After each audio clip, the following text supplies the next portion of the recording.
Hola, hola, bienvenidos a Amor por la Palabra. Algo que Dios siempre ha querido hacer es hablarnos a los hombres, hablarle al ser humano. Lo vemos desde Adán, cómo Dios se paseaba por el huerto y hablaba con Adán.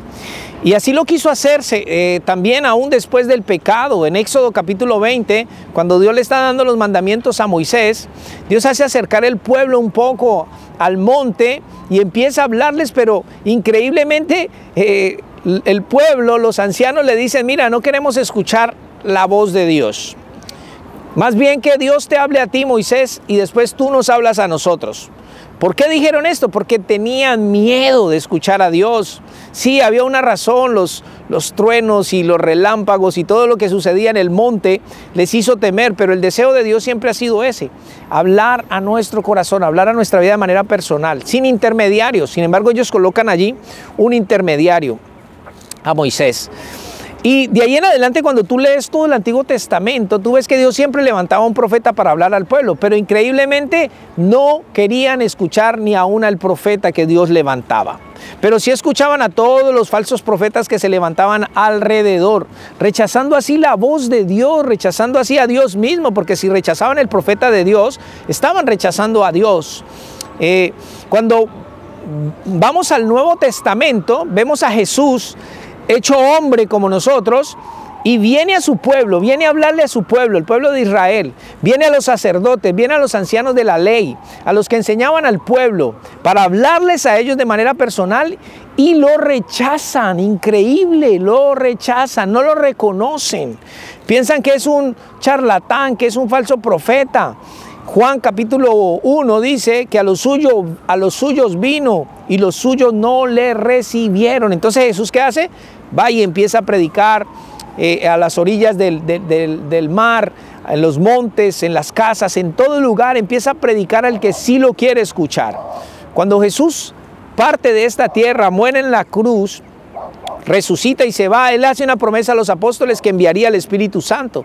Y cuando el Espíritu Santo viene en Hechos capítulo 2 sobre los 120 que están en el aposento alto, el Espíritu Santo los llena y empiezan a pasar cosas extraordinarias en la vida de ellos, y la iglesia entonces nace ahí nace la iglesia.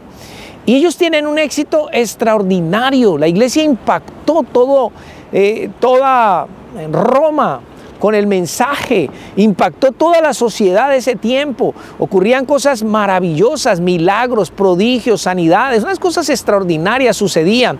De hecho, cuando vemos la vida de los primeros creyentes en Hechos capítulo 4, desde el versículo 32, mira lo que dice: y la multitud de los que habían creído eran de un corazón y un alma.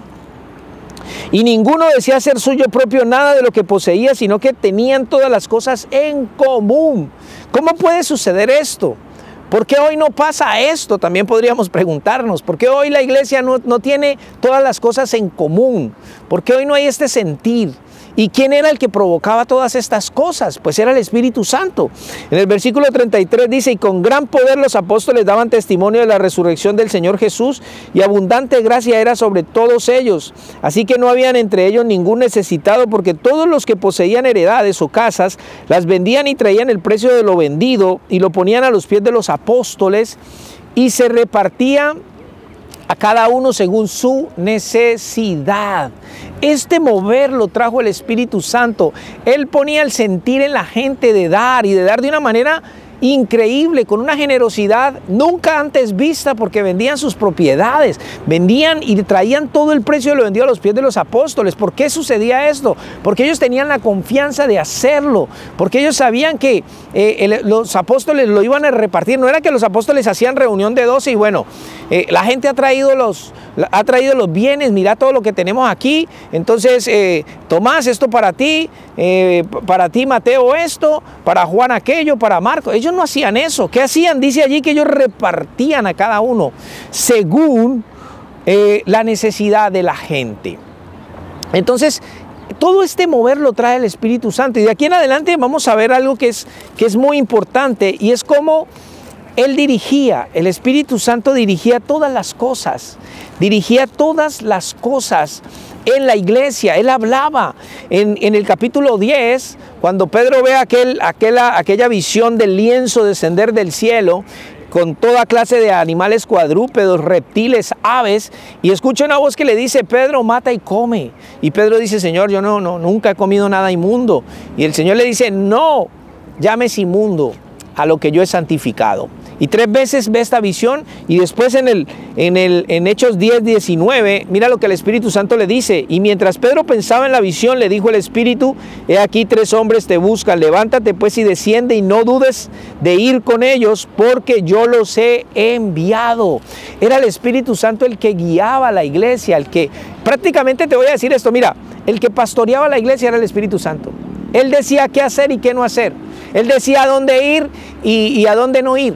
Él era el que escogía, incluso escogía a los que él quería para la obra misionera. En el capítulo 13, versículo 2 dice: ministrando estos al Señor y ayunando, dijo el Espíritu Santo: apartadme a Bernabé y a Saulo para la obra a la que los he llamado. ¿Quién dijo eso? ¿Quién lo dijo? ¿Pedro, Juan? No. El Espíritu Santo. Apartadme a Bernabé. Él era el que dirigía, él era el que guiaba. ¿Y por qué guiaba y dirigía de esa manera? Porque lo escuchaban, los apóstoles lo escuchaban, los primeros creyentes lo escuchaban, los que estaban liderando la iglesia escuchaban al Espíritu Santo, pero no solo eso, le obedecían en todo lo que decía. En el capítulo 16 lo encontramos diciéndole a Pablo a dónde ir y a dónde no ir. Mira el versículo 6 del capítulo 16 de Hechos: y atravesando Frigia y la provincia de Galacia, les fue prohibido por el Espíritu Santo hablar la palabra en Asia, y cuando llegaron a Misia intentaron ir a Bitinia, pero el Espíritu Santo no se los permitió. El éxito de la iglesia primitiva consistía en que ellos escuchaban al Espíritu Santo y le obedecían.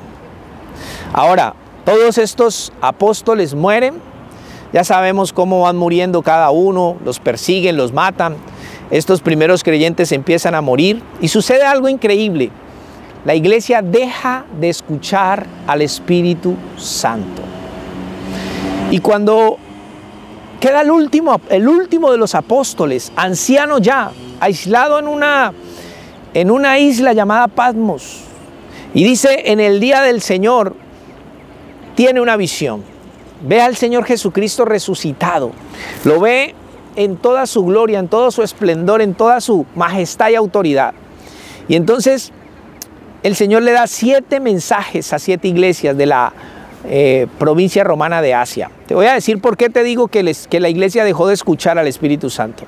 Porque en cada uno de esos 7 mensajes está la misma exhortación: el que tiene oídos, oiga lo que el Espíritu dice a las iglesias. ¿Qué era lo que estaba diciendo el Señor? Escuchen al Espíritu Santo. Creo desafortunadamente que, como en esa época, hoy hay muchas iglesias que no están escuchando al Espíritu Santo.